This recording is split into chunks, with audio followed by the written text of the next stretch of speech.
Afternoon all. Good afternoon, Mama. Good afternoon.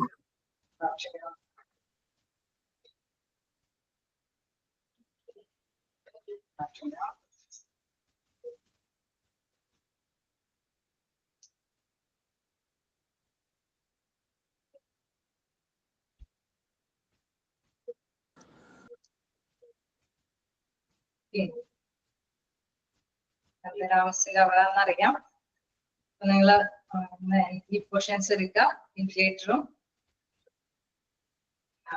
നമുക്ക് continue ചെയ്യാനായിട്ട് next ഒരു ചാപ്റ്റർ നഴ്സിംഗ് അഡ്മിനിസ്ട്രേഷൻ ആണ്. എല്ലാവരുടെ കയ്യിൽ കാണും അല്ലേ? നഴ്സിംഗ് അഡ്മിനിസ്ട്രേഷന്റെ ഉണ്ടോ? നമുക്ക് PDF ഉണ്ടോ? ടെക്സ്റ്റ് ബുക്ക് ആയിട്ടല്ലേ വരുന്നത്? എല്ലാവരുടെ കയ്യിലല്ലേ?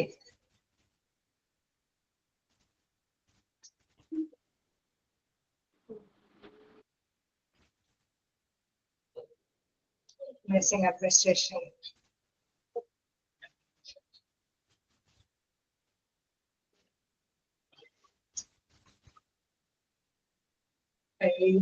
ഓക്കെ, അപ്പൊ നമുക്ക് എന്താണ് വെന്റിലേറ്ററിന്റെ കുറച്ച് ഭാഗം കൂടി എടുക്കാറുണ്ട്. അത് തന്നെ നമുക്ക് കണ്ടിന്യൂ ചെയ്യാം.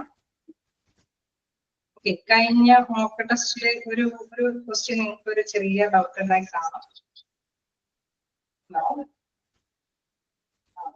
ടെക്സ്റ്റ് കിട്ടി എന്ന് പറയുന്നത്, അതായത് ഞാൻ ക്വസ്റ്റ്യനില് എന്താണ് സൈഡ് എഫക്ട് എന്നുള്ള ഒരു മൈൻഡിലാണ് ക്വസ്റ്റ്യൻ കൊടുത്തിരിക്കുന്നത്. ആക്ച്വലി നമുക്കറിയാം അതിന്റെ റിസ്ക് ആണ് അല്ലെ. നമുക്കൊരു മെഡിസിൻ കഴിച്ചു കഴിഞ്ഞാൽ അതിന്റെ സൈഡ് എഫക്ട് വരുമ്പോൾ ആ മെഡിസിൻ്റെതായിട്ടുള്ള പാർശ്വഫലങ്ങൾ അല്ലെ, ആ ഒരു മീനിങ്ങിലായിരിക്കും ഇവര് ശരിക്കും നമുക്കറിയാം വെന്റിലേറ്റർ ഉപയോഗിക്കുന്നതുമായി ബന്ധപ്പെട്ട് വരുന്ന റിസ്ക് ആണ് അവിടെ ഉദ്ദേശിച്ചിരിക്കുന്നത്. ആ ഒരു ചെറിയ മിസ്റ്റേക്ക് വന്നിട്ടുണ്ട്. അപ്പൊ നിങ്ങൾ അതൊന്ന് കറക്റ്റ് ചെയ്ത് മനസ്സിലാക്കി എടുക്കാം. എന്താണ് നമ്മുടെ കോമൺ റിസ്ക് അല്ലെ, അതുമായി ബന്ധപ്പെട്ട് വരുന്ന ഫീലിംഗ്സ്, കോമൺ റിസ്കുമായി ആ ഒരു വെന്റിലേഷനുമായി ബന്ധപ്പെട്ട് വരുമ്പോൾ ഉണ്ടാകാൻ ചാൻസ് ഉള്ള കോമൺ റിസ്ക്. ക്ലിയർ ആയോ? ക്വസ്റ്റ്യൻ അറ്റൻഡ് ചെയ്ത് കാണും. നിങ്ങൾ അറ്റൻഡ് ചെയ്തില്ലേ? ഓക്കെ, അതൊന്ന് മനസ്സിലാക്കി എടുക്കാം. നെക്സ്റ്റ് നമുക്ക് നോക്കാം. നമുക്ക് എടുക്കാനുള്ള ഒരു പോർഷൻ എന്ന് പറയുന്നത് ലാസ്റ്റ് ഒരു ഭാഗമാണ് അല്ലെ. ബാക്കിയുള്ളതെല്ലാം വായിച്ചു നോക്കിയായിരുന്നോ? പേജ് നമ്പർ ഒന്ന് പറഞ്ഞു തരാമോ? പേജ് നമ്പർ ആരെങ്കിലും ഒന്ന് ഷെയർ ചെയ്യുന്നതായിരിക്കും ബെറ്റർ. ഞങ്ങളുടെ കയ്യിലെ പേജ് നമ്പർ മിസ്സിംഗ് ആണ്, കാരണം നിങ്ങൾക്ക് ഓരോരോ ഭാഗം മാത്രമാണല്ലോ. ഓക്കെ, എഴുതണം.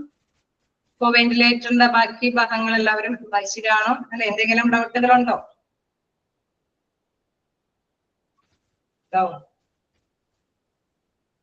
ലാസ്റ്റ് പോർഷനിലേക്ക് പോവാം. എന്താണ് നമ്മൾക്ക് കണ്ടത്? വെന്റിലേറ്റർ ഇല്ല അല്ലെ. വെന്റിലേറ്റർ എന്ന് പറയുന്നത് എന്തിനാണ് നമ്മൾ ഉപയോഗിക്കുന്നത് എന്നൊക്കെയുള്ള പ്രധാനമായിട്ടുള്ള കാര്യങ്ങളൊക്കെ കണ്ടു. നമുക്കറിയാം ചില പേഷ്യൻസ് വെന്റിലേറ്ററിൽ കിടന്നാലും അവർ ജീവിതത്തിലേക്കൊക്കെ തിരിച്ചു വരാറുണ്ട്. ഇങ്ങനെ വെന്റിലേറ്റർ എന്ന് പറഞ്ഞാൽ ജീവിതത്തിലേക്ക് തിരിച്ചു വരാത്ത ഒരു സ്റ്റേജാണെന്നൊന്നും ആരും മനസ്സിൽ കരുതണ്ട. നമുക്കറിയാം എന്താണ് നമ്മുടെ അല്ലെ സാധാരണ രീതിയിൽ ഒരു ജനറൽ അനസ്തീഷ്യ കൊടുക്കുന്ന പേഷ്യന്റിനെല്ലാം തന്നെ വെന്റിലേറ്ററിന്റെ യൂസേജ് വരുന്നുണ്ട് അല്ലെ. അപ്പൊ അത്തരത്തിലുള്ള കുറെ ഡീറ്റെയിൽസ് ഒക്കെ നമ്മൾ കഴിഞ്ഞ ക്ലാസ്സിൽ കണ്ടു. ഇനി ലാസ്റ്റ് ഭാഗത്തിൽ the administration must make sure, അതായത് ഭരണകൂടം അല്ലെ ആ ഒരു അഡ്മിനിസ്ട്രേഷൻ എന്തൊക്കെ കാര്യങ്ങൾ വെന്റിലേറ്ററുമായിട്ടുള്ള പ്രവർത്തനത്തിൽ ഉറപ്പാക്കേണ്ടതുണ്ട് എന്നുള്ള കാര്യങ്ങളാണ്. അപ്പൊ നമുക്കറിയാം വെന്റിലേറ്റർ മെഷീൻ ഉപയോഗിക്കുമ്പോൾ ആ പേഷ്യന്റിന്റെ ആ ഒരു സ്റ്റേജിലാണ് വെന്റിലേറ്റർ മെഷീൻ ഉപയോഗിക്കേണ്ടി വരുന്നത്, അതായത് ഒരു ക്രിട്ടിക്കൽ ആയിട്ടുള്ള സ്റ്റേജിന്റെ സമയത്ത്. അപ്പൊ അതുമായി ബന്ധപ്പെട്ട് ഉറപ്പുവരുത്തേണ്ട കാര്യങ്ങളിൽ ഫസ്റ്റ് പോയിന്റ് പറയുന്നത് the preventive maintenance of equipment to be done periodically.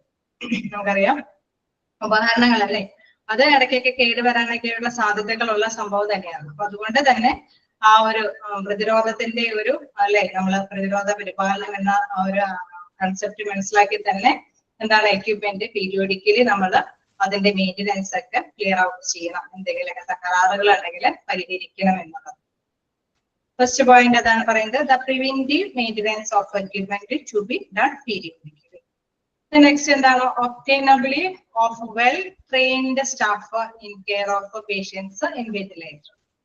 അതായത് വെന്റിലേറ്റർ ഉപയോഗിക്കാനായിട്ട് അതിന് അനുയോജ്യമായ അല്ലെ അവർക്ക് വെന്റിലേറ്റർ മെഷീനുമായി പ്രവർത്തിപ്പിക്കാൻ കഴിവുള്ള പേഷ്യന്റുമായിട്ട് പ്രവർത്തിപ്പിക്കാൻ കഴിവുള്ള വെൽ ട്രെയിൻഡ് ആയിട്ടുള്ള സ്റ്റാഫുകളെ തന്നെയാണ് അവിടെ നിയമിക്കേണ്ടത്. Okay, obtain leave of well trained staff and care of a patient in ventilator. The next നോക്കുക, strict protocol the care of ventilator patients. അതായത് നമുക്ക് വെന്റിലേറ്റർ എടുക്കുന്ന പേഷ്യൻസിന് അല്ലെ, നമുക്ക് പറയാൻ പല കാര്യങ്ങൾ അവരെ ചിലപ്പോഴെങ്കിൽ ഒരു സൈഡ് തിരിഞ്ഞ് അല്ലെ ഒരുപാട് സമയമൊക്കെ കിടക്കേണ്ടതുണ്ട്. അപ്പൊ അങ്ങനെയൊക്കെ വരുമ്പോൾ ബ്ലഡ് സർക്കുലേഷൻ ഒക്കെ കുറവായിരിക്കും. അവർക്ക് സംസാരിച്ചാൽ അവരുടെ പ്രോബ്ലം എന്താണെന്ന് പ്രസന്റ്ലി നമുക്ക് ഇൻഫോം ചെയ്ത് തരാനൊന്നും പറ്റില്ല അല്ലെ. അപ്പൊ അതുകൊണ്ട് തന്നെ അവരെ എപ്പോഴും നല്ല കെയർ കൊടുക്കേണ്ട ഒരു സാഹചര്യം ആയതുകൊണ്ട് തന്നെ അവരുടെ പ്രോട്ടോകോൾ എല്ലാം അല്ലെ ഇടയ്ക്കിടയ്ക്ക് ചെക്ക് ചെയ്യണം. ഇടയ്ക്കിടയ്ക്കൊക്കെ അവരെ വിസിറ്റ് ചെയ്ത് അവരുടെ പ്രോബ്ലംസ് എന്താണെന്നൊക്കെ മനസ്സിലാക്കി വിലയിരുത്തേണ്ടതുണ്ട്. അങ്ങനെയുള്ള സ്ട്രിക്റ്റ് പ്രോട്ടോകോൾ വെന്റിലേറ്റർ പേഷ്യന്റിന് കൊടുക്കണം എന്നുള്ളതാണ്. Then sufficient resources should be available. അതായത് വെന്റിലേറ്ററുമായി ബന്ധപ്പെട്ട് വരുമ്പോൾ മതിയായ അല്ലെ അതിൻ്റെതായിട്ടുള്ള ആവശ്യ വിഭവങ്ങൾ അവിടെ ലഭ്യമാക്കിയിരിക്കണം. വെന്റിലേറ്ററുമായി ബന്ധപ്പെട്ട മറ്റേതിൽ എന്തെങ്കിലും സംഭവങ്ങൾ നമുക്കറിയാം, പേഷ്യന്റിന് കെയർ ചെയ്യാനായിട്ടുള്ള ആവശ്യമായിട്ടുള്ള എന്താണ് നഴ്സുമാർ അവിടെ അവൈലബിൾ ആയിരിക്കണം.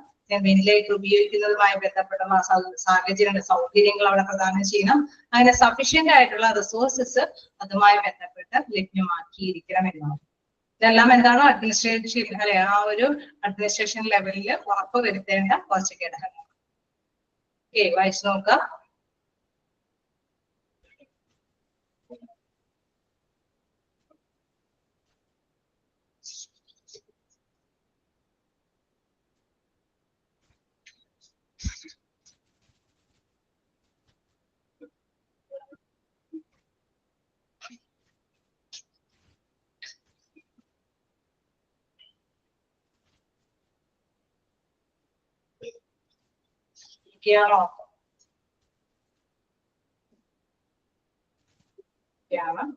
എന്തെങ്കിലും ഡൗട്ടുകൾ ഉണ്ടോ?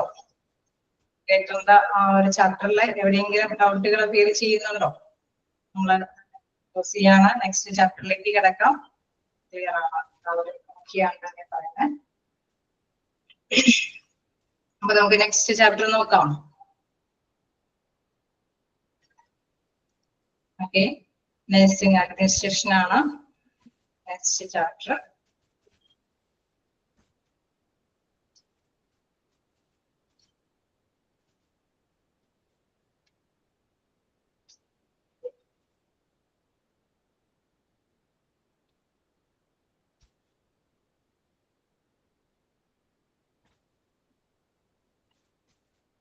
ഓക്കെ, നഴ്സിംഗ് അഡ്മിനിസ്ട്രേഷൻ എന്ന് പറയുമ്പോൾ നമുക്കറിയാം ഒരു ഹോസ്പിറ്റലിൽ ചെല്ലുമ്പോൾ അവിടെ ഏറ്റവും കൂടുതൽ പരിചരിക്കാനായിട്ട് വരുന്നത് ആരായിരിക്കും?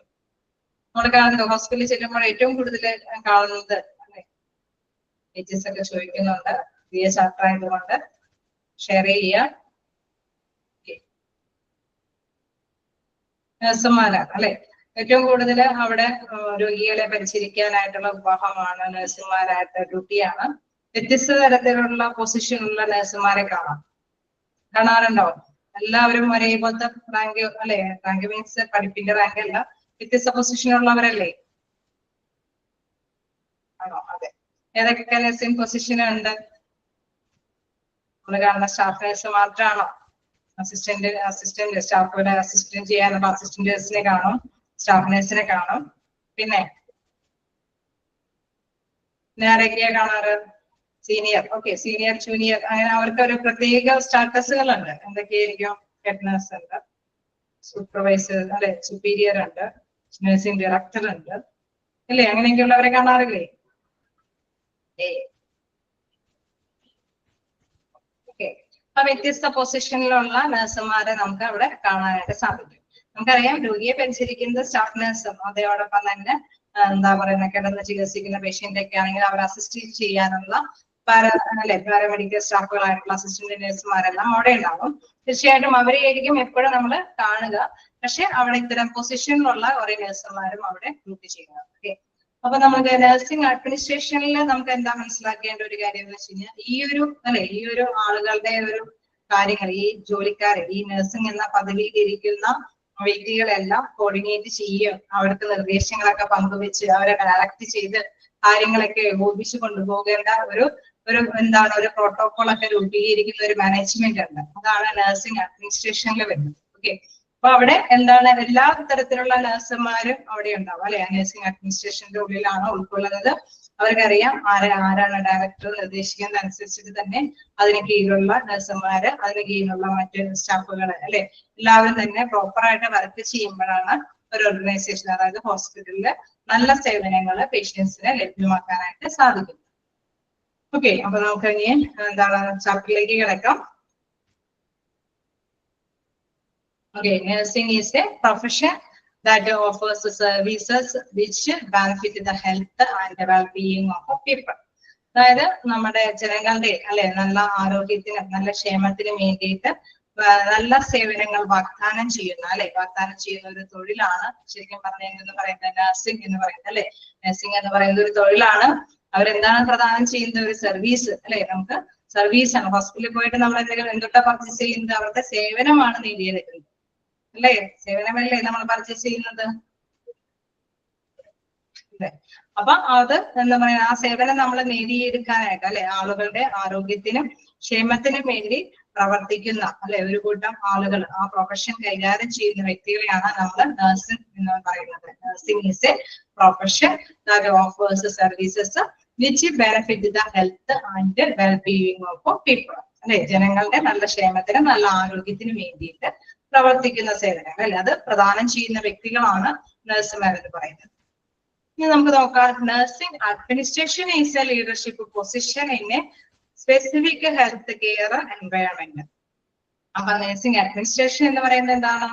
ഒരു മികച്ച ആരോഗ്യ പരിരക്ഷാ പരിസ്ഥിതിയിൽ നേതൃത്വ സ്ഥാനം വഹിക്കുന്നവര് അല്ലെ. നമ്മള് നേതൃത്വം, അവിടെ അഡ്മിനിസ്ട്രേറ്റീവ് പവറിലുള്ളവരാണ് ഓരോ നഴ്സുമാരും. അതായത് സൂപ്പർവൈസേഴ്സ് ഉണ്ട്, ഡയറക്ടറുണ്ട്, എന്താണ് ഹെഡ് നഴ്സുമാരുണ്ട്, ഇൻചാർജുള്ള നഴ്സുമാരുണ്ട്.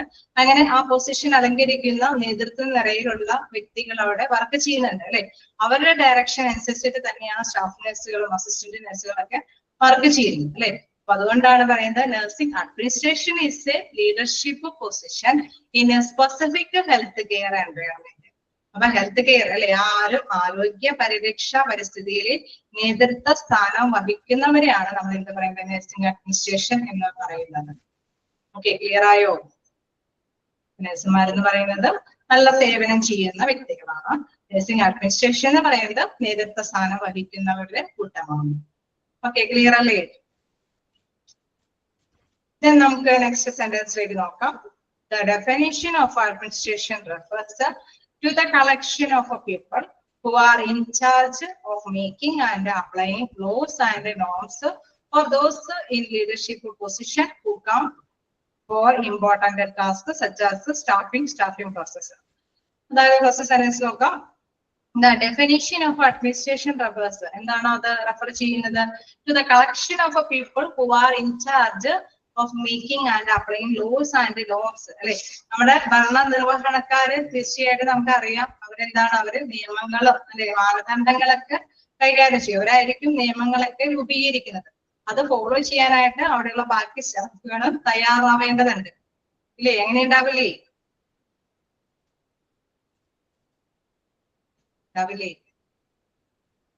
ഓക്കെ, അപ്പൊ നിയമങ്ങളും മാനദണ്ഡങ്ങളും അത് ഉണ്ടാക്കുന്നതിനും അത് ബാധകമാക്കുന്നതിനും ചുമതലയുള്ള ആളുകളുടെ ശേഖരണമാണ് എന്ന് പറയുന്നത് നഴ്സിംഗ് അഡ്മിനിസ്ട്രേഷൻ എന്ന് പറയുന്നത്. The definition of administration refers to the collection of people who are in charge of making and applying laws and norms. നിയമങ്ങളും മാനദണ്ഡങ്ങളും ഉണ്ടാക്കുക അല്ലെ. അതിന് അങ്ങനെ കഴിവുള്ള, നമുക്കറിയാം നേതൃത്വ നിലയിലുള്ളവരാണ് അത്തരത്തിലുള്ള നിയമങ്ങളൊക്കെ ഫോം ചെയ്യുന്നത്. ദെൻ അതെല്ലാം എന്താണ് ഉണ്ടാക്കിയെടുത്താൽ മാത്രമല്ല അവിടെയുള്ള സ്റ്റാഫിനെ കൊണ്ട് അത് ഫോളോ ചെയ്യിപ്പിക്കണം അല്ലെ. അത് ബാധകമാക്കുന്നതിനും ചുമതലയുള്ള ആളുകളുടെ ഒരു ശേഖരണമാണ് നഴ്സിംഗ് അഡ്മിനിസ്ട്രേഷൻ എന്ന് പറയുന്നത്. വീണ്ടും പറയാണ് or those in leadership position who come for important tasks such as staffing process. അതായത് ഇങ്ങനെ ചെയ്യുമ്പോൾ അവര് പ്രത്യേകമായിട്ടുള്ള കടമകൾ നിർവഹിക്കുന്നുണ്ട്. അതായത് സ്റ്റാഫിംഗ് എന്നുള്ള കാര്യം, അതേമാതിരി തന്നെ സ്റ്റാഫിംഗ് പ്രോസസ്സ് എങ്ങനെയാണ് ആ പ്രവർത്തനം എന്നുള്ളത് താഴെ പറയുന്നുണ്ട്. സ്റ്റാഫിംഗ് എന്ന് പറയുന്നത് ഇത്രയും പേര് മനസ്സിലായോ? ക്ലിയർ ആയോ? ഓക്കെയാണ്. അപ്പൊ എന്താണ് നഴ്സുമാർ എന്തെന്ന് മനസ്സിലായി, അതേമാതിരി തന്നെ നഴ്സിംഗ് അഡ്മിനിസ്ട്രേഷൻ എന്താന്നുള്ളത് മനസ്സിലായി. ദെൻ നമുക്ക് മനസ്സിലായി ലോസ് നിയമങ്ങൾ നടപ്പാക്കി അത് അല്ലെ നേതൃത്വ നിരയിൽ തന്നെ നടപ്പാക്കിയിട്ട് മറ്റുള്ളവരെ കൊണ്ട് ഫോളോ ചെയ്യിപ്പിക്കാൻ പറ്റുന്ന ഒരു ശേഖരണത്തിനെയാണ് നമ്മൾ അഡ്മിനിസ്ട്രേഷൻ എന്ന് പറഞ്ഞു. ഇനി അവര് പ്രധാനമായിട്ടുള്ള ടാസ്കുകൾ നിർവഹിക്കുന്നു എന്ന് പറയും. അതായത് staffing means the continuous process of searching, choosing, analysing and creating working relationship with present or future employees. നമുക്കറിയാം അവിടെ എന്താണ് ഏതൊരു ഹോസ്പിറ്റലാണെങ്കിലും ചില ഹോസ്പിറ്റലിൽ ഒരുപാട് നഴ്സുമാരുടെ ആവശ്യം ഉണ്ടാകും, ചില ഹോസ്പിറ്റലിൽ കുറച്ച് നഴ്സുമാരുടെ ആയിരിക്കും ആവശ്യം അല്ലെ. അത് ആ ഒരു ഫെസിലിറ്റിയുടെ സൗകര്യാർത്ഥമായിരിക്കും അല്ലെ, അങ്ങനെയല്ലേ?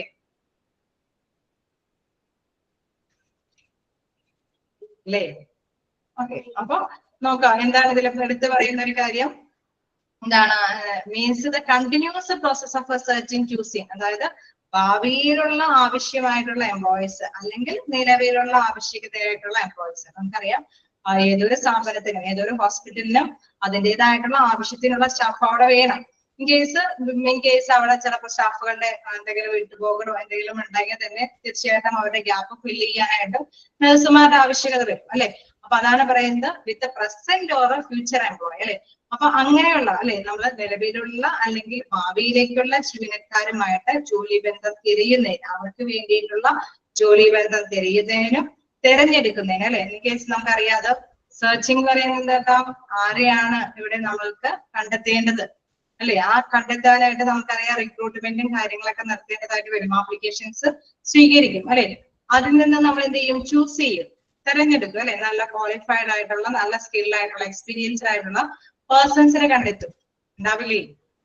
അപ്പൊ എന്താണ് നമ്മുടെ നിലവിലുള്ളതും ഭാവിയിലുള്ളതുമായ ആവശ്യമായിട്ടുള്ളതുമായ എംപ്ലോയീസിന് വേണ്ടിയിട്ടുള്ള സെർച്ചിങ്ങും, അതായത് തിരയലും ദെൻ തെരഞ്ഞെടുക്കലും ദെൻ അവരെ വിലയിരുത്തലും അതേമാതിരി തന്നെ അവരെ ഒരു നേഴ്സായിട്ട് സൃഷ്ടിച്ചെടുക്കലും.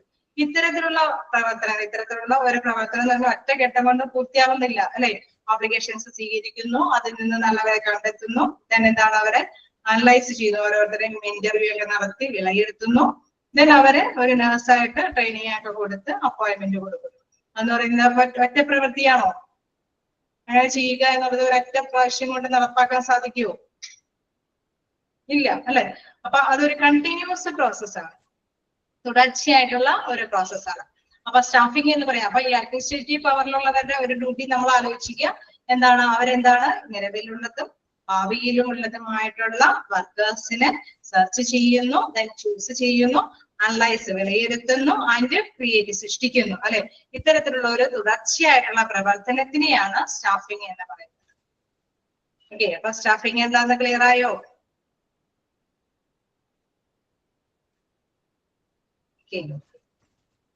എന്താണ് നമുക്കറിയാം കറക്റ്റ് ആയിട്ട് അല്ലെ. സ്റ്റാഫിംഗ് പ്രോസസ് എന്ന് പറയുന്നതാണ് അടുത്ത സ്റ്റെപ്പായിട്ട് പഠിക്കാനുള്ളത്.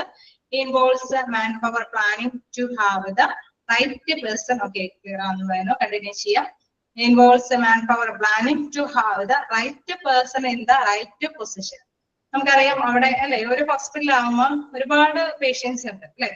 ചിലവരെ കിടന്ന് ചികിത്സിക്കുന്ന പേഷ്യൻസ് ഉണ്ട്, കിടത്തി ചികിത്സിക്കുന്ന പേഷ്യൻസ് ഉണ്ട്. ചിലരെ നമുക്കറിയാം നാച്ചുറലി ആരെയും ഡിപ്പെൻഡബിൾ ഒന്നും ആവണ്ട, അവർക്ക് മെഡിസിൻസ് ഒക്കെ എടുത്തു കൊടുത്താൽ മതി. എന്നുവെച്ചാൽ നഴ്സുമാർക്ക് അത്രയും ഡ്യൂട്ടി ഇല്ല, ഡ്യൂട്ടി ഭാരം കുറവാണ് അല്ലെ. സെൽഫായിട്ട് അവർ കാര്യങ്ങളൊക്കെ ചെയ്യും. അവർക്ക് ജസ്റ്റ് എന്താണ് മെഡിസിനോ അല്ലെങ്കിൽ എവിടേക്കാണ് എന്തൊക്കെയാണ് ഡയഗ്നോസ്റ്റിക്കിനൊക്കെ എവിടേക്കൊക്കെ പോകണം അങ്ങനെയുള്ള കാര്യങ്ങൾ മാത്രം പറഞ്ഞു കൊടുത്താൽ മതി. പക്ഷെ ചില പേഷ്യൻസിനെ സംബന്ധിച്ച് ഒരുപാട് സമയം നഴ്സുമാർക്ക് സ്പെൻഡ് ചെയ്യേണ്ടതായിട്ട് വരും.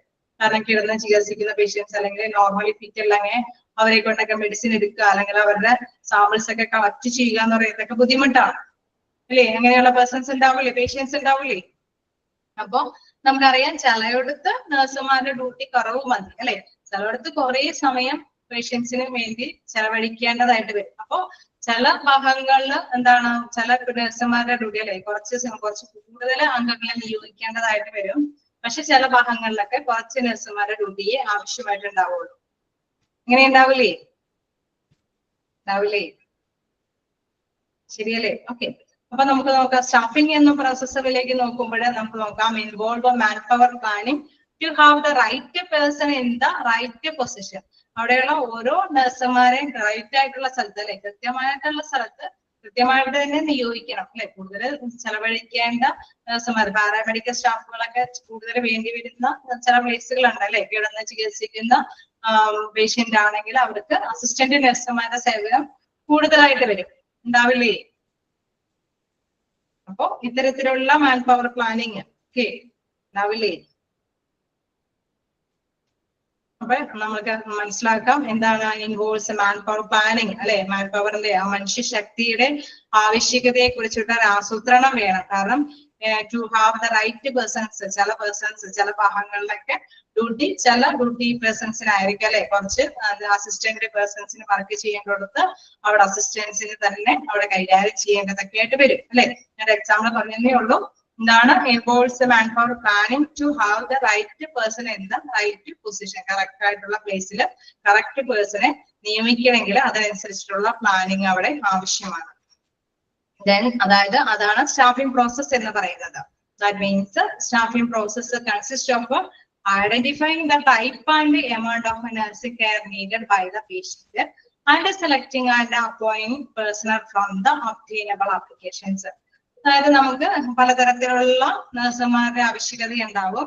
അപ്പൊ കിട്ടിയിരിക്കുന്ന ആപ്ലിക്കേഷനിൽ നിന്ന് നമുക്കറിയാം ചില പൊസിഷനിൽ ചില നഴ്സുമാരുടെ ആവശ്യകത കൂടുതലാണ് അല്ലെ. അവിടെ എണ്ണത്തിന്റെയും അടിസ്ഥാനത്തിൽ ചിലപ്പോൾ കൂടുതലൊക്കെ ആയിട്ട് വേണ്ടി വരും.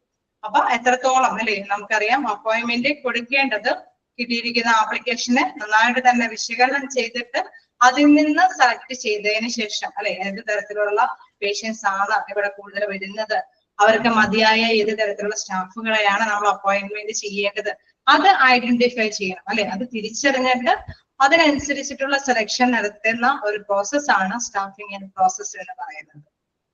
ക്ലിയറായോ സ്റ്റാഫിംഗ് പ്രോസസ് എന്താന്നുള്ളത്? ഓക്കെ. അപ്പൊ സ്റ്റാഫിംഗ് പ്രോസസ് എന്ന് പറയുന്നത് സ്റ്റാഫിംഗ് എന്താണെന്ന് നമ്മൾ കണ്ടു അല്ലെ. അവിടെ ആപ്ലിക്കേഷൻസ് കണ്ടെത്തി അവരെ സെർച്ച് ചെയ്ത് അവരിൽ നിന്ന് തെരഞ്ഞെടുത്ത് അവരെ വിശകലനം ചെയ്ത് അവരെ നമ്മൾ ട്രെയിനിങ് ഒക്കെ കൊടുത്തിട്ട് അതിലേക്ക് ഒരു നഴ്സായിട്ട് സൃഷ്ടിച്ചെടുക്കുക എന്നുള്ള പ്രവർത്തനം സ്റ്റാഫിംഗിൽ വരുന്നുണ്ട്. അതിനിടയിൽ തന്നെയാണ് സ്റ്റാഫിംഗ് പ്രോസസ്സ്. അതായത് എത്രത്തോളം സ്റ്റാഫുകളെ നമ്മൾ തെരഞ്ഞെടുക്കുക, അത് ഏത് തരത്തിലുള്ള സ്റ്റാഫുകളെയാണ്. കാരണം ആ ഒരു ഹോസ്പിറ്റലിൽ ഏത് തരം രോഗികളാണ് വരുന്നത്, ഏത് ഡിപ്പാർട്ട്മെന്റിനാണ് കൂടുതൽ നഴ്സിന്റെ ആവശ്യകത വരുന്നത്. അപ്പൊ അതെല്ലാം ഐഡന്റിഫൈ ചെയ്തതിന് ശേഷമാണ് ഈ ഒരു അല്ലെ നമ്മളപ്പോ കിട്ടിയിരിക്കുന്ന ആപ്ലിക്കേഷനിൽ നിന്ന് അതിനനുസരിച്ചിട്ടുള്ള സെലക്ഷനും അവിടെ നടത്തിയിരിക്കണം. ഐഡന്റിഫൈ ചെയ്തിട്ട് അതിനനുസരിച്ചിട്ടുള്ള സെലക്ഷൻ അവിടെ ഉണ്ടാക്കിയിരിക്കുക. ഓക്കെ, അതാണ് സ്റ്റാഫിംഗ് പ്രോസസ്. അപ്പൊ ഇത്തരത്തിലുള്ള പ്രോസസ് എല്ലാം നടത്തുന്നത് ഏതാണ്? അഡ്മിനിസ്ട്രേറ്റീവ് ലെവലിലാണ്. ഓക്കെ, ക്ലിയർ ആയോ? വായിച്ചു നോക്കാം, എവിടെയെങ്കിലൊക്കെ ഡൗട്ട് ഉണ്ടെങ്കിൽ ചോദിക്കാം.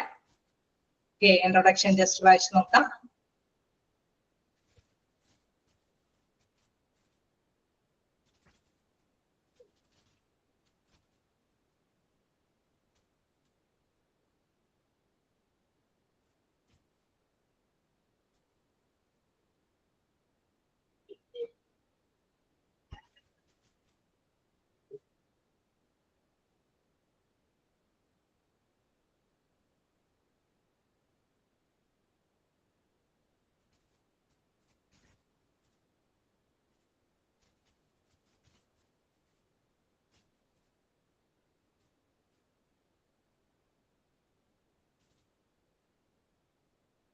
ക്ലിയർ ആണോ?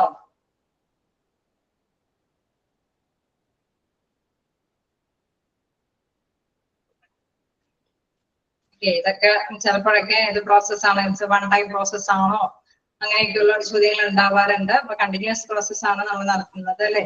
പിന്നെ എന്തൊക്കെ പ്രോസസ് അഡ്മിനിസ്ട്രേറ്റീവ് ലെവലിൽ ഉണ്ടാവും? സ്റ്റാഫിംഗ് പ്രോസസ് ഒക്കെ അഡ്മിനിസ്ട്രേറ്റീവ് ലെവലിൽ നടത്തേണ്ടതാണ്.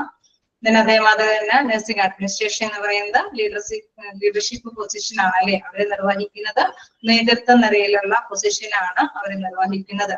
ഇങ്ങനെയൊക്കെയുള്ള പോയിന്റ്സ് മാർക്ക് ചെയ്ത് പോവുക. ഇതൊക്കെ ക്വസ്റ്റ്യൻസ് കാണാറുണ്ട്. ലോസ് ആൻഡ് അല്ലെ നോംസ് എല്ലാം ഉണ്ടാക്കുന്നത് നേതൃത്വ നിലയിലുള്ള അഡ്മിനിസ്ട്രേറ്റീവ് റോളിലുള്ളവരായിരിക്കും. ഓക്കെ, എവിടെയെങ്കിലും ഡൗട്ടുകളുണ്ടോ? കണ്ടിന്യൂ ചെയ്ത് പൊക്കോട്ടെ.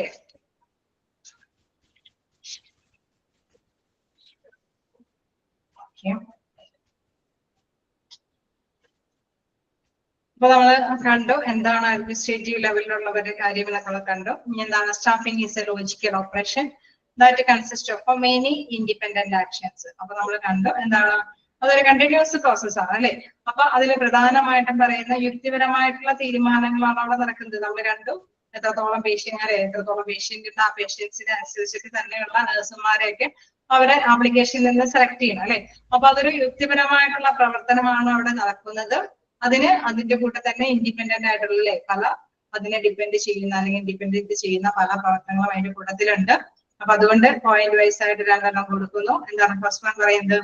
recognizing the type and amount of nursing care required by the patient.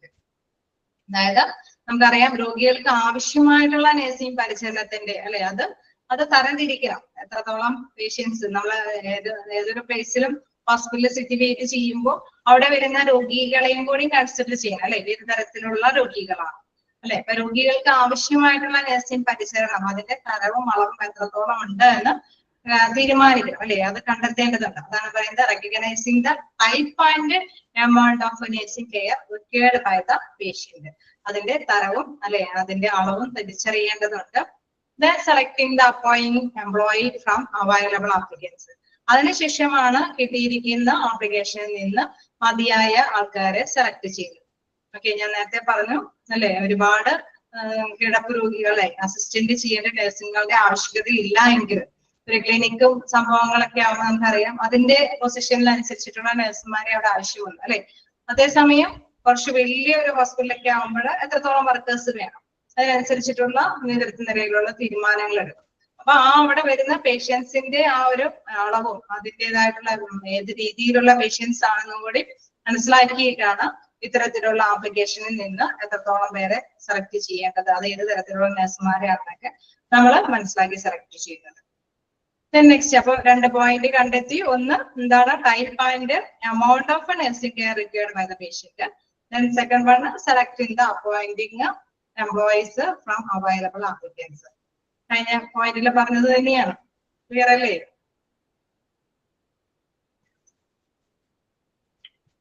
Okay, next നോക്കാം. Aim of nursing administration contract ആണ് 3 ബേസിക് എലമെന്റ്സ്.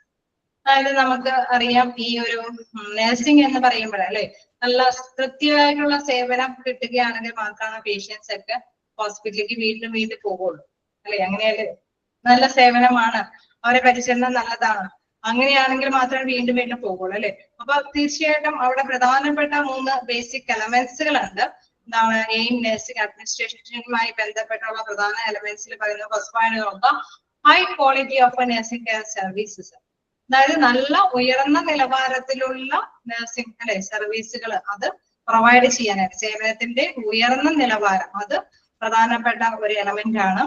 then എന്താ സെക്കൻഡ് വൺ പറയുന്നത് a structured but flexible stimulating environment with job satisfaction as well as chance to develop their knowledge and skill. അതായത് നമുക്കറിയാം അവിടെ തീർച്ചയായിട്ടും അവിടെയുള്ള workers work ചെയ്യുന്നുണ്ട് അല്ലെ. തീർച്ചയായിട്ടും അവര് വർക്ക് ചെയ്യുമ്പോൾ എന്താണ് അവർ ആഗ്രഹിക്കുന്നുണ്ട് ഞങ്ങളുടെ കരിയർ ഡെവലപ്പ് ചെയ്യാനുണ്ട് അല്ലെ. നഴ്സുമാരെന്താണ് ഒരു ഡ്യൂട്ടി തന്നെ എപ്പോഴും ഏൽപ്പിച്ചു കൊടുക്കുമ്പോൾ അവരതിന് തൃപ്തരാവോ? എപ്പോഴും ഒരേ ഡ്യൂട്ടി തന്നെ നമുക്കറിയാം. ബിഗിനിങ്ങിൽ ചെറിയ ഡ്യൂട്ടി കൊടുത്തിട്ട് കുറച്ചും കൂടി അവര് എക്സ്പീരിയൻസ് അല്ലെ തൃപ്തരല്ല അല്ലെ. അവർക്കറിയാം ആദ്യം തന്നെ കൊടുക്കുന്ന ഡ്യൂട്ടിയിൽ നിന്ന് ഇച്ചിരിയും കൂടി അവരെ എക്സ്പീരിയൻസ് കഴിയുമ്പോൾ കയറ്റങ്ങൾ കൊടുക്കണം അല്ലെ. എങ്കിൽ മാത്രമാണ് അവര് തൃപ്തരാവുള്ളൂ അല്ലെ. അപ്പൊ അടുത്തൊരു എലമെന്റ് പറയുന്നത് എന്താന്ന് വെച്ച് കഴിഞ്ഞാൽ structured but flexible stimulating environment with job satisfaction as well as chance to develop their knowledge and skill. അതായത് അവിടെയുള്ള വർക്കേഴ്സ് അവിടെയുള്ള നഴ്സുമാർക്ക് നല്ലൊരു തൃപ്തികരമായിട്ടുള്ള സാഹചര്യം എൻവയറൺമെന്റ് സൃഷ്ടിച്ചു കൊടുക്കണം. അതായത് ചേഞ്ച് ചെയ്യാൻ പറ്റുന്ന അവിടുത്തെ ഘടന എന്ന് പറയുന്നത് അല്ലെ ആ ഒരു ജോലിയുടെ ഘടന എന്ന് പറയുന്നത് എന്താണ് ആ സ്ട്രക്ചർ എന്ന് പറയുന്നത് ഫ്ലെക്സിബിൾ ആയിരിക്കണം അല്ലെ. അതിനൊരു അയവ് വരുത്താൻ പറ്റുന്നതായിരിക്കണം. കാരണം എങ്കിൽ മാത്രമാണ് ഇവർക്ക് ഒരേപോലത്തെ ഡ്യൂട്ടി എപ്പോഴും ചെയ്തു കൊടുക്കാൻ അവസരം കൊടുക്കാതെ അവരുടെ സ്കില്ലും നോളജും അവരുടെ കഴിവും അവരുടെ അറിവും ഡെവലപ്പ് ചെയ്യാൻ അല്ലെ വളർത്തിക്കൊണ്ട് വരാൻ പറ്റുന്ന തരത്തിലുള്ള സാഹചര്യങ്ങൾ അവിടെ അനുകൂലമാക്കി കൊടുക്കേണ്ടതുണ്ട്. എങ്കിൽ മാത്രമാണ് അവിടെ തൃപ്തിയോട് കൂടിയിട്ട് ജോലി ചെയ്യാനായിട്ട് അവിടെയുള്ള നഴ്സുമാര് തയ്യാറാവുകയുള്ളൂ. ക്ലിയർ അല്ലേ? സ്ട്രക്ചേർഡ് ബട്ട് ഫ്ലെക്സിബിൾ അല്ലെ, ഒരു ഘടന ഉണ്ടാവണം, ഓക്കെയാണ്, പക്ഷെ അത് ഫ്ലെക്സിബിൾ ആയിരിക്കണം അല്ലെ, ചേഞ്ച് ചെയ്യാനായിട്ട് പറ്റുന്ന തരത്തിലുള്ളതായിരിക്കണം. കാരണം എന്തുകൊണ്ടാ, അവിടുത്തെ നഴ്സുമാര് തീർച്ചയായിട്ടും ആഗ്രഹിക്കും. ഓക്കെ, അപ്പൊ അതെന്താണ്, അവരുടെ ഉള്ള നഴ്സുമാര് തീർച്ചയായിട്ടും ആഗ്രഹിക്കും അവരുടെ സ്കില്ലും അതേമാതിരി തന്നെ അവരുടെ കഴിവും നോളജും വികസിപ്പിച്ചു കൊണ്ടുവരാനായിട്ട് അവർ ആഗ്രഹിക്കും. അപ്പൊ അഡ്മിനിസ്ട്രേറ്റീവ് പവറിലുള്ളവരുടെ സെക്കൻഡ് എലമെന്റ്, ഒരു പ്രധാനപ്പെട്ട മറ്റൊരു എലമെന്റ് പറയുന്നത് എന്താണ്, നല്ല ഫ്ലെക്സിബിൾ ആയിട്ടുള്ള ഒരു എൻവയോൺമെന്റ് സൃഷ്ടിക്കുക എന്നുള്ളത്. നെക്സ്റ്റ് പോയിന്റ് നോക്കാം. A management process causing an efficient and effective pattern of a nursing care service in the most regular manner. അതായത് നമ്മളിപ്പോ നഴ്സുമാരെ നല്ല സേവനം, ഉയർന്ന നിലവാരമുള്ള സേവനം ലഭ്യമാകണമെന്ന് ഫസ്റ്റ് ഫാക്ടർ കണ്ടു അല്ലെ. അപ്പൊ അതില് പ്രധാനപ്പെട്ട കാര്യമാണ് management process causing efficient and effective pattern അല്ലെ. കാര്യക്ഷമമായിട്ടും ഫലപ്രദമായിട്ടുള്ള ഒരു പാറ്റേൺ ആയിരിക്കണം മാനേജ്മെന്റ് അതിൽ ഉണ്ടാക്കിയെടുക്കേണ്ടത്. അങ്ങനെ വരുമ്പോഴാണ്, അതായത് ഇപ്പൊ മാനേജ്മെന്റ് ഒരു അടിച്ചമർത്തുന്ന നയങ്ങളൊന്നും രൂപീകരിച്ച് നഴ്സുമാരെ കൊണ്ട് ചെയ്യിപ്പിക്കാനായിട്ട് തയ്യാറാവരുത്. ഒരു ഫ്രഗൽമാർ എന്ന് വെച്ച് കഴിഞ്ഞാൽ എന്താണ്, മിതവ്യയത്തോട് കൂടിയിട്ട് നഴ്സുമാരെ എന്താണ് ഭയങ്കര പറയില്ലേ, എന്താ പറയുക, ഭയങ്കരമായിട്ട് നൈറ്റ് ഡ്യൂട്ടിയും ഒക്കെ സ്ട്രഗിൾ ചെയ്യിപ്പിക്കുന്ന ഡ്യൂട്ടി ഏൽപ്പിക്കാതെ നല്ല മിതവ്യയത്തോട് കൂടിയിട്ടുള്ള രീതിയിലുള്ള ഒരു ഫോളോ അപ്പ് ആണ് അവിടെ ഉണ്ടാവേണ്ടത്. അങ്ങനെ വരുമ്പോഴാണ് കാര്യക്ഷമമായിട്ടും ഫലപ്രദമായിട്ടും അവർക്ക് ഡ്യൂട്ടി കൈകാര്യം ചെയ്ത് കൊണ്ടുപോകാനായിട്ട് സാധിക്കുള്ളൂ. മാനേജ്മെന്റ് പ്രോസസ് കോസിംഗ് ആണ് efficient and effective pattern of nursing care service in the most frugal manner. Okay, 3 basic elements ആണ് നമ്മൾ വേണ്ടത്. ഉയർന്ന നിലവാരത്തിലുള്ള സർവീസ് പ്രൊവൈഡ് ചെയ്യുക, പിന്നെ എന്താണ്, ഫ്ലെക്സിബിൾ ആയിട്ടുള്ള ഒരു സ്ട്രക്ചർ ഉണ്ടാക്കിയെടുക്കുക. തേർഡ് ഫണ്ട് എന്ന് പറയുമ്പോൾ ഫ്രഗ്ലന്റ് മാനറിൽ അല്ലെ, മാനേജ്മെന്റ് എന്ന് പറയുന്ന അഡ്മിനിസ്ട്രേറ്റീവ് ലെവലിലുള്ള നഴ്സിംഗ് അഡ്മിനിസ്ട്രേഷൻ ലെവലിലുള്ളവർ ഒരു ഫ്രഗ്ലന്റ് മാനർ സ്വീകരിക്കുക എന്നുള്ളത്. ക്ലിയർ ആയോ? നെക്സ്റ്റ് വായിച്ചു നോക്കാം.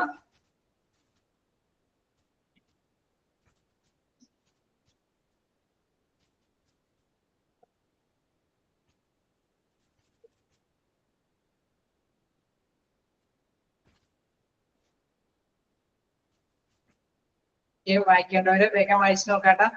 ചിലർക്ക് ടെക്സ്റ്റ് കിട്ടാത്തവരാണ് ഞാൻ ജസ്റ്റ് സമയം തരുന്നത്, വേഗം നോക്കുക.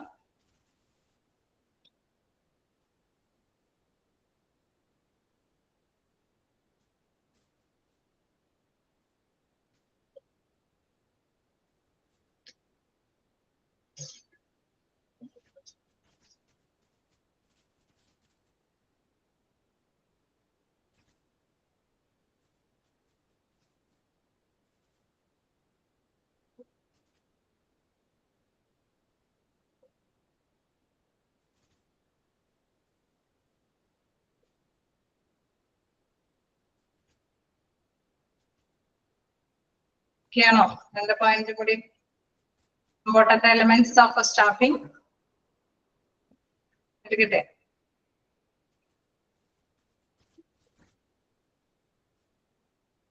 slide 7 sorry. നെക്സ്റ്റ് നോക്കാം, ഇമ്പോർട്ടന്റ് എലമെന്റ്സ് ഓഫ് സ്റ്റാഫിംഗ്. അതായത് നമുക്കറിയാം ഇതുമായി ബന്ധപ്പെട്ടുള്ള മറ്റൊരു 2 എലമെന്റ് വരുന്നത്, നമ്മളിപ്പോ ബേസിക് ആയിട്ടുള്ള എലമെന്റ് പരിഗണിക്കണമെന്ന് പറയുമ്പോൾ വേറൊരു നഴ്സിംഗ് ഫീൽഡിലുള്ളവരുടെയും കൂടി ആറ്റിറ്റ്യൂഡ് മനസ്സിലാകുമല്ലോ. അതുമായി ഡിപ്പെൻഡ് ചെയ്യുന്ന 2 എലമെന്റ്സുകളാണ് ഇവിടെ പറയുന്നത്. ഫസ്റ്റ് വൺ നോക്കാം, quality and quantity of nursing staff. അതായത് ഗുണമേന്മ അല്ലെ, ഗുണവും അതേമാതിരി തന്നെ അളവും. അത് നോക്കാം. It depend on the suitable education training given to the nursing staffs for the kind of service they are being made ready for. നല്ല ക്വാളിറ്റി ഉള്ള നഴ്സുമാർ, നല്ല ഗുണമേന്മയുള്ള നഴ്സുമാരാണെന്ന് പറയണമെങ്കിൽ അവർ നല്ല സേവനം കാഴ്ചവെക്കണം അല്ലെ, അവിടെയുള്ള പേഷ്യൻസിന് നല്ല സേവനം കാഴ്ചവെക്കണം. അവർക്കപ്പോ അങ്ങനെ നല്ല സേവനം കാഴ്ചവെക്കണമെങ്കിൽ എന്തെങ്കിലും വേണോ? അവർക്ക് നോളജ് മാത്രം മതിയോ? അവർക്ക് എന്തെങ്കിലും എക്സ്പീരിയൻസ് വേണം അല്ലെ, അവർക്ക് അതിനുള്ള എക്സ്പീരിയൻസും കൂടി ഉണ്ടായിരിക്കണം അല്ലെ. ചിലപ്പോ നമുക്കറിയാം ഫസ്റ്റ് ഫ്രഷേഴ്സ് ഒക്കെ ആണെങ്കിൽ അങ്ങനെ ഒരു എക്സ്പീരിയൻസ് കിട്ടാനുള്ള ഒരു സാഹചര്യം കൂടിയും അവിടെ നടപ്പാക്കി കൊടുക്കേണ്ടതുണ്ട് അല്ലെ. Quality and quantity of nursing staff it depends on the suitable education training given അല്ലെ. അവർക്ക് അനുയോജ്യമായ എഡ്യൂക്കേഷൻ നേടിയിട്ടുണ്ടെങ്കിൽ അതിനനുസരിച്ചിട്ടുള്ള ചില ട്രെയിനിങ് കൂടിയും അവർക്ക് കൊടുക്കേണ്ടതായിട്ട് വരും.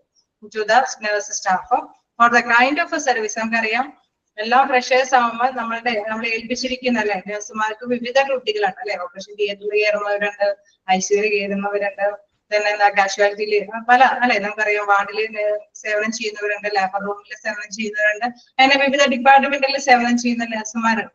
ഒരുപക്ഷെ അവർക്ക് കോമൺലി എല്ലാവർക്കും ബേസിക് ആയിട്ടുള്ള എഡ്യൂക്കേഷൻ ലെവൽ ഒക്കെ ആയിരിക്കും. സ്പെഷ്യൽ ഡിപ്പാർട്ട്മെന്റ് ബേസ് ചെയ്ത് അവർക്ക് ട്രെയിനിങ് കിട്ടിയാലാണ് അവർക്ക് നല്ല ഗുണനിലവാരമുള്ള സേവനം അവിടെ ലഭ്യമാക്കാനായിട്ട് സാധിക്കുകയുള്ളൂ.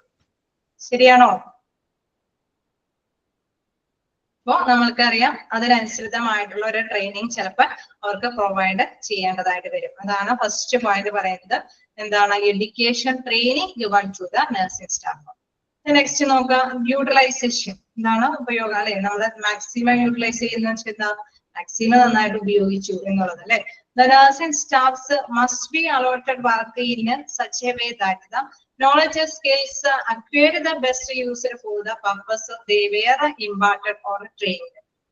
ഇപ്പൊ നമുക്കറിയാം ചില നഴ്സിംഗ് ഒക്കെ പഠിച്ചു ചില എക്സ്പീരിയൻസ് ഒക്കെ കിട്ടിക്കൊണ്ട് വരുന്ന പേഴ്സൺസ് ഉണ്ടാവും അല്ലെ. അപ്പൊ അവര് ചിലപ്പോ ഏതെങ്കിലും ഒരു സെപ്പറേറ്റ് ഡിപ്പാർട്ട്മെന്റിലായിരിക്കും അവർക്ക് എക്സ്പീരിയൻസ് ഒക്കെ കിട്ടിയേക്കുന്നത്. അപ്പൊ അവരുടെ നിലവിലുള്ള എക്സ്പീരിയൻസ് ബേസ് ചെയ്തിട്ടുള്ള ഒരു ഓഫറാണ് ഈ പുതിയ സ്ഥാപനത്തിൽ പുതിയ നഴ്സിംഗ് ഹോസ്പിറ്റലിൽ കിട്ടണമെങ്കിൽ അവർക്ക് അത് മാക്സിമം യൂട്ടിലൈസ് ചെയ്യാൻ സാധിക്കും അല്ലെ.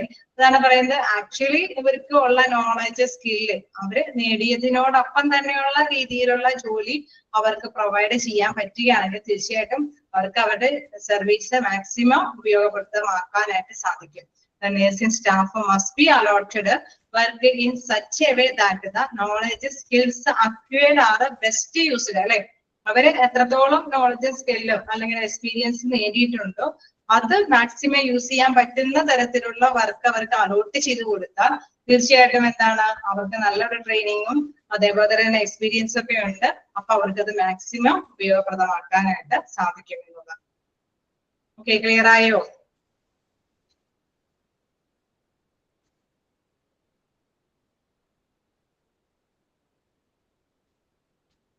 ക്ലിയറല്ലേ? അപ്പൊ നഴ്സുമാരുടെ ഭാഗത്തുനിന്ന് ഇത്രയും കൂടി ഒരു എലമെന്റ്സുകൾ ഉണ്ട്. ഒന്നാമതായിട്ട് അവർക്ക് പരിശീലനം കിട്ടാത്തവരാണെങ്കിൽ പരിശീലനം കൊടുക്കുക. കിട്ടിയവരാണെങ്കിൽ ചില പരിശീലനങ്ങൾ കിട്ടിയവരുണ്ടെങ്കിൽ ആ പരിശീലനവും നോളജും വെച്ചിട്ടുള്ള മേഖലകളിലേക്ക് അവർക്ക് ജോലി അല്ലെ വാഗ്ദാനം ചെയ്ത് കൊടുക്കുക. അങ്ങനെ വരുമ്പോൾ അവർക്ക് മാക്സിമം യൂട്ടിലൈസ് ചെയ്യാനായിട്ട് അത് ഉപയോഗപ്രദമാക്കാനായിട്ട് സാധിക്കും എന്നുള്ളതാണ്. ഓക്കെ, ക്ലിയർ അല്ലേ? ജസ്റ്റ് ഇവിടെ വരെ ഒന്ന് വായിച്ചു നോക്കാം. എന്തെങ്കിലും ഡൗട്ടുകൾ ഉണ്ടെങ്കിൽ ഞാൻ ആദ്യം കൊണ്ടുവരാനൊന്നും പറഞ്ഞിട്ടുണ്ടായിരുന്നില്ല. അതുകൊണ്ട് പുതിയ സ്റ്റാർട്ടിങ് ആയതുകൊണ്ട് തന്നെ നിങ്ങൾക്ക് അല്ലെ ഒന്ന് വായിച്ചു നോക്കേണ്ടതുണ്ടെങ്കിൽ വേഗം വായിച്ചു നോക്കാം.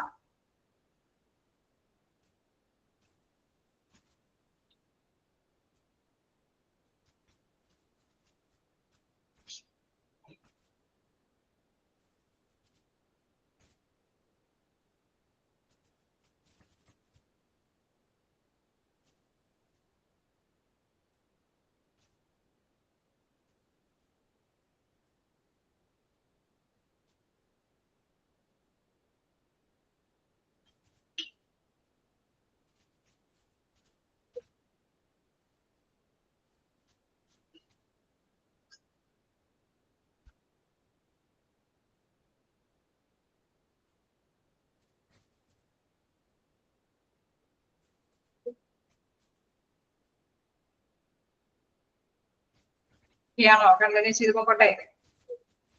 നോട്ട് ചെയ്യേണ്ടവരൊക്കെ നോട്ട് ചെയ്ത് പോണോട്ടോ.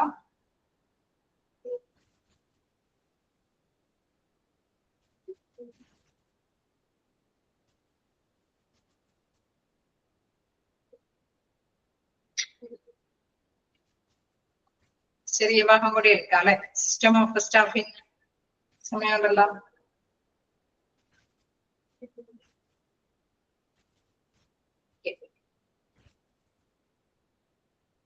നെക്സ്റ്റ് നോക്കാം, സിസ്റ്റം ഓഫ് സ്റ്റാഫിംഗ്. നമ്മളിപ്പോ സ്റ്റാഫുകളെ അപ്പോയിന്റ്മെന്റ് ചെയ്യുന്ന കാര്യങ്ങളിലേക്ക് നോക്കാം. അപ്പൊ അവിടെയും ഒരു സിസ്റ്റം ഫോളോ ചെയ്യേണ്ടതായിട്ട് വരും. കാരണം നമുക്കറിയാം ചില ഭാഗങ്ങളിൽ കുറെ പേഷ്യന്റിന്റെ നോക്കാനായിട്ട് കുറച്ച് പേരെ മതിയാവും, ചില ഭാഗങ്ങളിൽ കൂടുതലധികം ആൾക്കാരെ ആവശ്യമുണ്ടാവും അല്ലെ. അപ്പൊ ആ ഒരു രീതിയും കൂടിയും എന്തായാലും അവിടെ കൺസിഡർ ചെയ്യേണ്ടതാണ്. നോക്കാം, recognize the nursing care hours needed to care for a patient for a day or for a shift. അതായത് അവിടെ ഓരോന്നും നോക്കാം അല്ലെ. ഒരു ഷിഫ്റ്റില് അല്ലെങ്കിൽ ഒരു ദിവസത്തില് അല്ലെങ്കിൽ ഒരു പേഷ്യന്റിന് എത്രത്തോളം കെയർ വേണം. ചിലർക്ക് നമ്മൾ പറഞ്ഞു എന്താണ് കുറച്ച് കൂടുതൽ കെയർ ചെയ്ത് വേണ്ട പേഷ്യന്റുകൾ ഉണ്ടാവും. അവരെ ഡേ മുഴുവനും നമ്മൾ ഫുൾ കെയർ കൊടുക്കേണ്ടതുണ്ടാവും. അല്ലെങ്കിൽ ഷിഫ്റ്റ് കൊടുക്കുന്ന സമയം അത്രയും എന്താണ് കെയർ കൊടുക്കേണ്ട പേഷ്യൻസുകളൊക്കെ ഉണ്ടാവും അല്ലെ.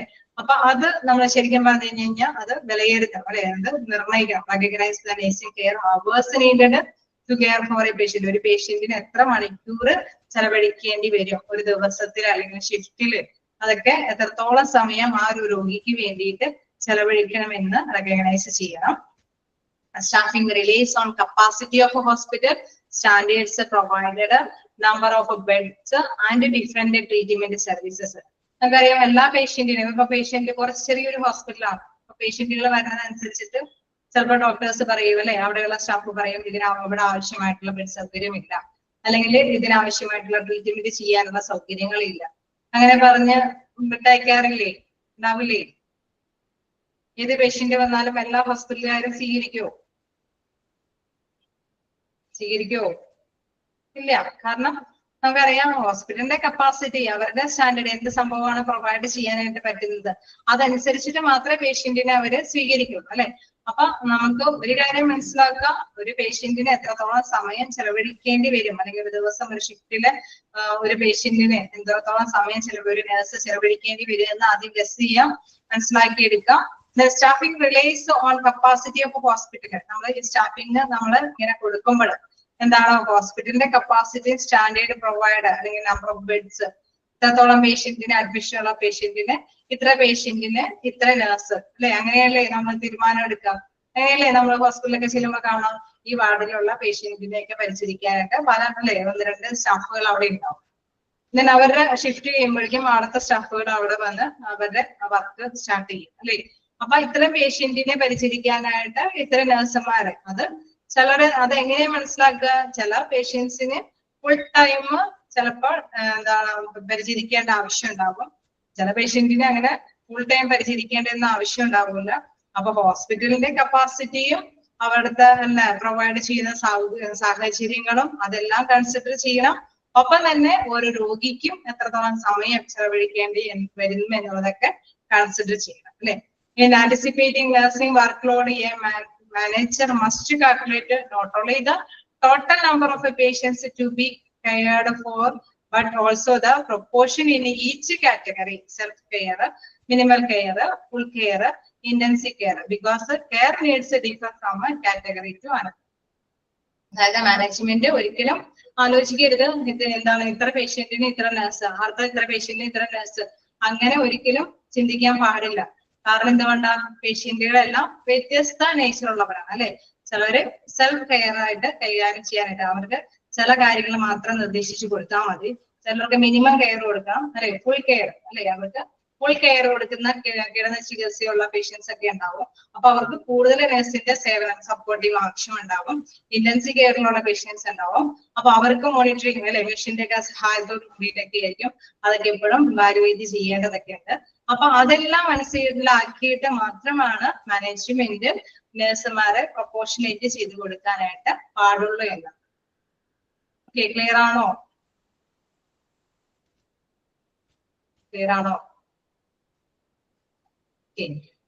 വായിച്ചു നോക്കുക. In anticipating nursing workload, a manager must calculate not only the total number of patient അല്ലെ, എത്രത്തോളം പേഷ്യന്റ് എന്നുള്ള നമ്പർ അടിസ്ഥാനത്തിലല്ല വർക്കുകൾ നഴ്സുമാർക്ക് അലോട്ട് ചെയ്ത് കൊടുക്കേണ്ടത്.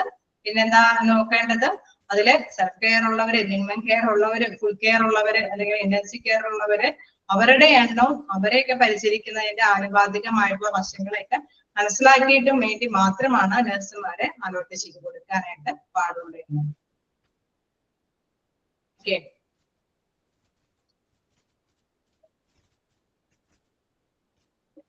ക്ലിയർ ആയോ? വീണ്ടും ഇത് തന്നെയാണ് കേട്ടോ റിപ്പീറ്റ് ചെയ്ത് വരുന്നത്. ഡയറക്റ്റ് കെയർ, ഇൻഡയറക്റ്റ് കെയറിലും അത് തന്നെ റിപ്പീറ്റ് ചെയ്ത് പറയണേ. നോക്കാം.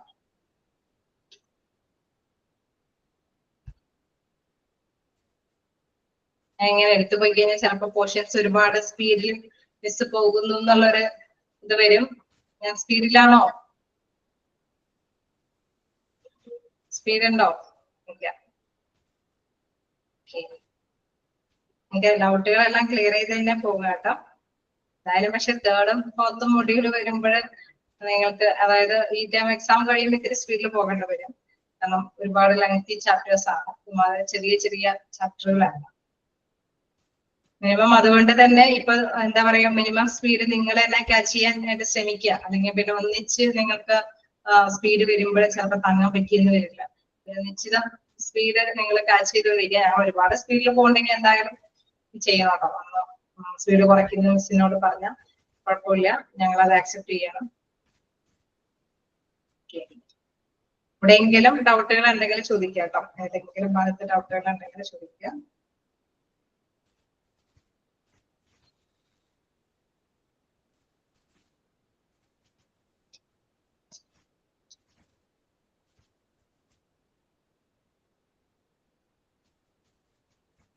അവിടെ മാനേജ്മെന്റ് കാൽക്കുലേറ്റ് ചെയ്യുമ്പോൾ കൺസിഡർ ചെയ്യരുതെന്നുള്ള ഭാഗമൊക്കെ മാർക്ക് ചെയ്ത് പോവുക. കാരണം ചോദ്യം ചിലപ്പോഴൊക്കെ കാണാറുണ്ട്.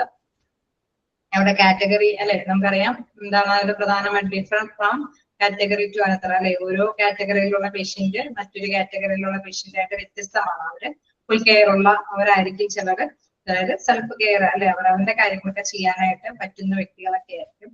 അപ്പൊ ആ പോയിന്റ്സുകൾ മനസ്സിലാക്കി വെക്കുക. അത് തന്നെയാണ് ഡയറക്റ്റ് കെയറിലും ഇൻഡയറക്റ്റ് കെയറിലും പറയുന്നത്.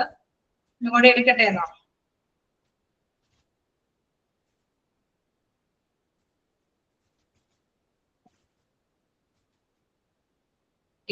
ഡയറക്റ്റ് കെയർ എന്ന് പറയുമ്പോൾ രണ്ട് തരത്തിലുള്ള പേഷ്യന്റിന്റെ കെയർ ഇവിടെ പറയുന്നുണ്ട് അല്ലെ, സംരക്ഷണം. നമ്മൾ നോക്കാം ഡയറക്റ്റ് കെയറും ഇൻഡയറക്റ്റ് കെയറും. അതായത് ഡയറക്റ്റ് കെയറിൽ എന്താ പറയുന്നത്? Is it care given by nursing staff while working in the presence of patient and related to the patient physical and physiological requirements.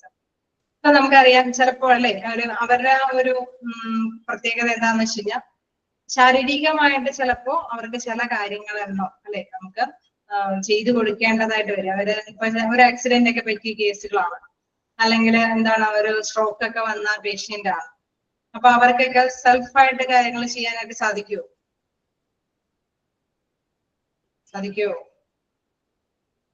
ഒരു സ്ട്രോക്ക് വന്ന പേഷ്യന്റിനെ നമ്മൾ അഡ്മിഷൻ എടുക്കുമ്പോൾ നമുക്കറിയാം ഒരു ഭാഗമൊക്കെ തളർന്നിട്ടൊക്കെ ആയിരിക്കും ചിലപ്പോ ചിലർക്ക് അല്ലെ, എല്ലാവർക്കും അല്ല. അല്ലെങ്കിൽ പെട്ടെന്ന് ഒരു ആക്സിഡന്റ് വന്ന ഒരു ഭാഗമൊക്കെ എന്തെങ്കിലും വയ്യായികയൊക്കെ വന്നു കഴിഞ്ഞാണ് നമ്മൾ അഡ്മിഷൻ കൊടുക്കണമെങ്കിൽ അവർക്ക് സെൽഫായിട്ട് കുറെ കാര്യങ്ങളൊന്നും ചെയ്യാൻ പറ്റില്ല അല്ലെ. അപ്പൊ അങ്ങനെ വരുമ്പോൾ എന്താണ്, അവരുടെ ആവശ്യങ്ങൾ നിറവേറ്റാനായിട്ട് നഴ്സുമാരുടെ സേവനങ്ങൾ അവര് തേടേണ്ടതായിട്ട് വരും അല്ലെ. അതാണ് is care given by a nursing staff while working in the presence അല്ലെ. രോഗി പരിചരണം എന്ന് പറയുമ്പോൾ രോഗിയുടെ സാന്നിധ്യത്തിൽ ജോലി ചെയ്യുമ്പോൾ അവർക്ക് പരിചരണം അല്ലെ, ശാരീരികമായിട്ടും മാനസികമായിട്ടും അല്ലെ, അതേമാതിരി തന്നെ ഫിസിക്കൽ ആൻഡ് സൈക്കോളജിക്കൽ റിക്വയർമെന്റ്സ്. അതായത് മാനസികമായിട്ടും ചിലപ്പോ ആക്സിഡന്റ് ഒക്കെ പറ്റി അല്ലെ, അവര് പ്രതീക്ഷിക്കാത്ത ഒരു സംഭവമാണ് അല്ലെ. അപ്പൊ ചിലപ്പോ മനോനില വരെ അവര് തെറ്റിപ്പോയിട്ടുണ്ടാവും. അങ്ങനെ വരുമ്പോൾ അവര് സാഹചര്യങ്ങളോട് പൊരുത്തപ്പെടാൻ ചിലപ്പോ ആണെങ്കിൽ ഒരുപാട് സമയമെടുക്കും. ചിലപ്പോൾ നഴ്സുമാര് എന്താണ് മെഡിസിൻ കൊടുത്താൽ തന്നെ ചിലപ്പോൾ അവർ കഴിക്കണമെന്നില്ല. കാരണം അവരെ മനസ്സ് കൺട്രോൾ ചെയ്യാനായിട്ട് അവര് പാകപ്പെട്ട് വന്നിട്ടുണ്ടാവും. അപ്പൊ തീർച്ചയായിട്ടും അവർക്ക് കൂടുതൽ സേവനം അവിടെ ആവശ്യമായിട്ട് വരും അല്ലെ.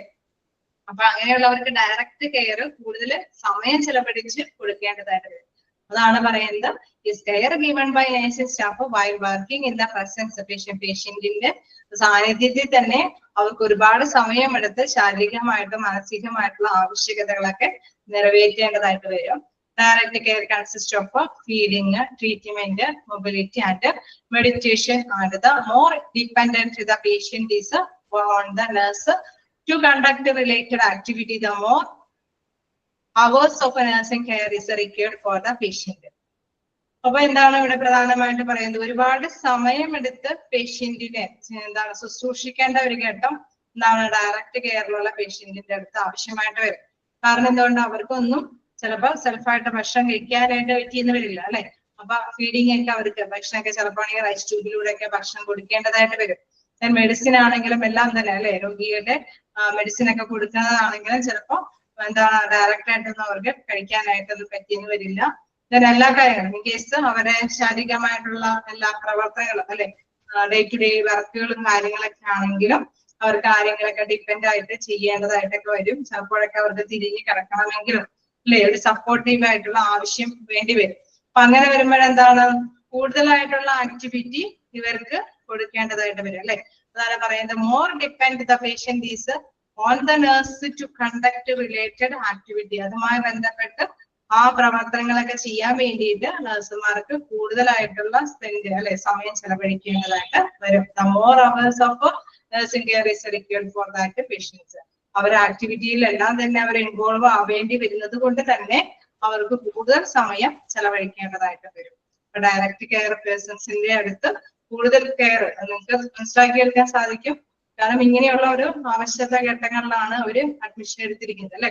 അപ്പൊ അവർക്ക് കൂടുതൽ സമയം അവർക്ക് വേണ്ടി ചെലവഴിക്കേണ്ടതായിട്ട് വരും. ഓക്കെ, ക്ലിയർ ആണോ?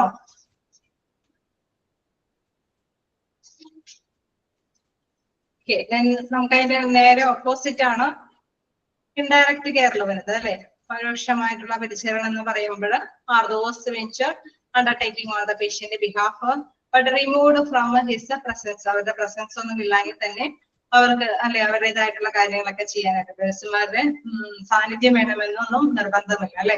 Indirect care consist of assembly supplies and equipment. നിങ്ങൾക്കറിയാം എന്താണ് അവർക്ക് ആവശ്യമായിട്ടുള്ള മരുന്നുകളും എക്യുപ്മെന്റ് ഒക്കെ സപ്ലൈ ചെയ്ത് കൊടുക്കണം. Seeking advice with other health care team members. അതായത് എന്തെങ്കിലും ഇപ്പൊ നമുക്ക് കുറച്ചും കൂടി അല്ലെ അഡ്മിഷൻ വന്നിരിക്കുന്ന പേഷ്യന്റ് ആണെങ്കിൽ കുറച്ച് കാര്യങ്ങൾ എവിടെയാണ് ഡയഗ്നോസ് ചെയ്യേണ്ട പ്ലേസ് എവിടെയാണ്, അല്ലെങ്കിൽ എന്താണ് ടെസ്റ്റ് ചെയ്യേണ്ട സ്ഥലം എവിടെയാണ്, അങ്ങനെയൊക്കെ ഹെൽത്ത് കെയറുമായി ബന്ധപ്പെട്ട ഡോക്ടേഴ്സ് എവിടെ ഇരിക്കുന്നത് അല്ലെ. അങ്ങനെയൊക്കെയുള്ള കുറെ സംശയങ്ങളൊക്കെ അവർക്ക് ചിലപ്പോൾ തീർച്ച കൊടുക്കുക അല്ലെ, അത് ക്ലിയർ ചെയ്ത് കൊടുക്കേണ്ടതായിട്ട് വരും. അതേമാതിരി തന്നെ writing and reading patient records, reporting, constructing discharge plans etcetera. അതായത് ഇവരുമായി ബന്ധപ്പെട്ട ഓരോ ദിവസം പരിചരിക്കുമ്പോഴും അതിനനുസരിച്ചിട്ടുള്ള കാര്യങ്ങളൊക്കെ എഴുതി തയ്യാറാക്കേണ്ടതുണ്ടാകും. അതേമാതിരി തന്നെ പേഷ്യന്റിന്റെ റെക്കോർഡുകളൊക്കെ ചിലപ്പോൾ ആണെങ്കിൽ എന്തെങ്കിലും മനസ്സിലാക്കി കൊടുക്കണമെങ്കിൽ ഓക്കെ ഇന്നത്തെ നിങ്ങളുടെ റിപ്പോർട്ട് ഇതാണ്, ഇതനുസരിച്ചിട്ടാണ് റിസൾട്ട് വന്നിരിക്കുന്നത്, ഇന്ന് അതിനനുസരിച്ചിട്ടുള്ള ടെസ്റ്റും കാര്യങ്ങളും ഉണ്ടാവും അല്ലെ.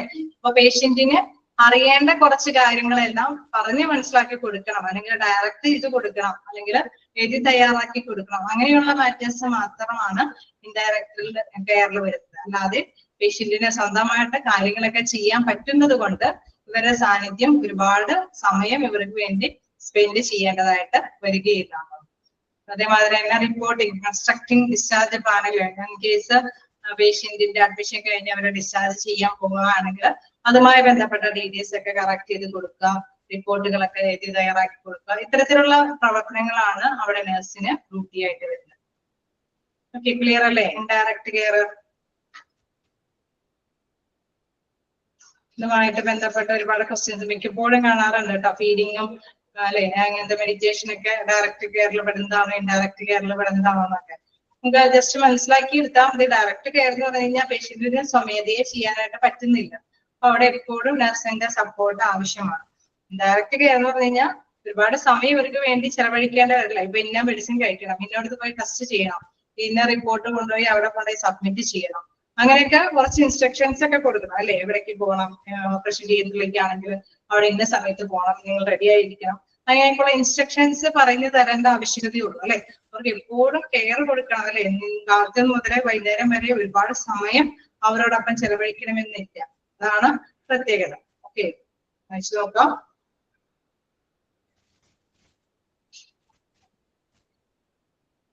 എന്തെങ്കിലും ഡൗട്ടുകൾ ഉണ്ടെങ്കിൽ ചോദിക്കാം.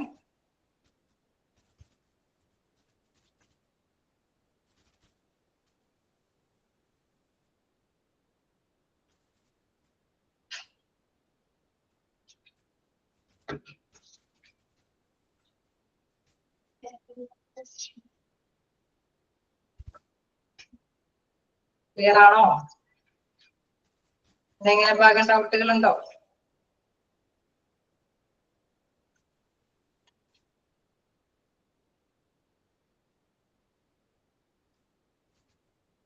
ക്ലിയർ ആണ്.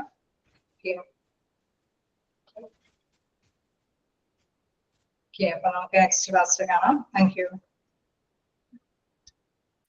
Thank you, Miss. Thank you, Miss.